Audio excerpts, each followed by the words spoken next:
মঙ্গল গ্রহকে ঘিরে মহাকাশ প্রেমী ও গবেষকদের কৌতূহলের শেষ নেই।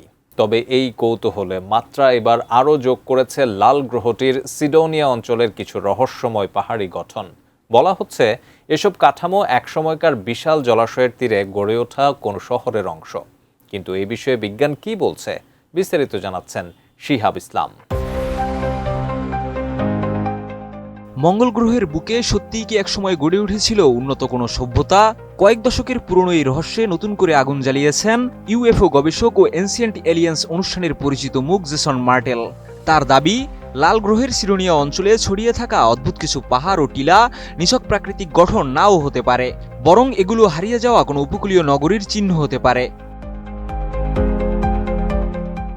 রহস্যের শুরু 1976 সালে নাসার ভাইকিং অন অরবিটারের ছবিতে সিডোনিয়ার একটি বিশাল টিলাকে মানুষের মুখের মতো দেখায়। পরে একই অঞ্চলে আরও কিছু গঠনকে ডি&এম পিরামিড এবং সিটি নামে ডাকতে শুরু করে রহস্যপ্রেমীরা।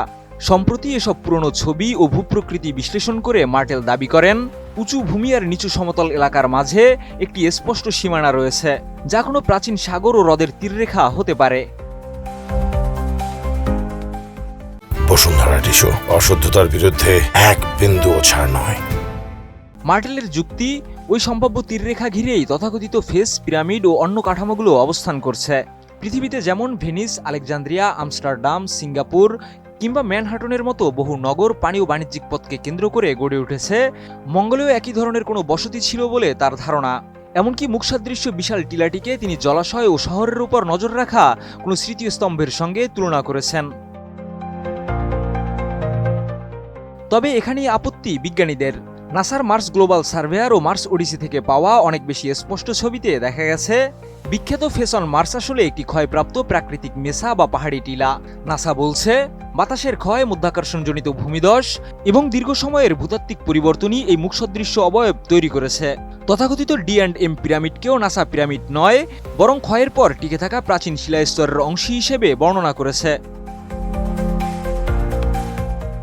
আর মানুষের মস্তিষ্ক এলোমেলো কোনো আকৃতির মধ্যেও পরিচিত মুখ বা অবয়ব খুঁজে নেওয়ার যে প্রবণতা দেখায়, সেটির ফলেই আলো, ছায়া ও নির্দিষ্ট দৃষ্টিকোণ থেকে পাহাড়কে মুখ কিংবা পিরামিড মনে হওয়া অস্বাভাবিক নয়। তবে মঙ্গলে একসময় বিপুল পরিমাণ তরল পানি ছিল, এই বিষয়টি শুধুই কল্পনা নয়। 2025 সালে চীনের জুরং রোভারের ভূগর্ভস্থ রাডার তথ্য বিশ্লেষণ করে গবেষকরা উত্তর মঙ্গলের ইউটোপিয়া প্ল্যানিয়া এলাকায় প্রাচীন উপকূলীয় পলির সম্ভাব্য প্রমাণ পেয়েছেন। কিন্তু সেই আবিষ্কার সিডোনিয়ায় কোনো শহর বা সভ্যতার অস্তিত্ব প্রমাণ করে না। মার্টেলও স্বীকার করেছেন, তার ধারণা নিশ্চিত করতে প্রয়োজন বিশেষজ্ঞ ভূতাত্ত্বিক বিশ্লেষণ। ফলে এখন পর্যন্ত সিডোনিয়ায় সভ্যতা, শহর কিংবা কৃত্রিম স্থাপনা থাকার পক্ষে নেই কোনো প্রত্নতাত্ত্বিক, রাসায়নিক বা শিলাগত প্রমাণ। তাই রহস্য যতই আকর্ষণীয় হোক, বর্তমান বৈজ্ঞানিক তথ্য বলছে মঙ্গলের এই শহর এখনও প্রমাণিত বাস্তবতা নয়, কেবল একটি বিতর্কিত অনুমান। শিহাব ইসলাম, ATN নিউজ।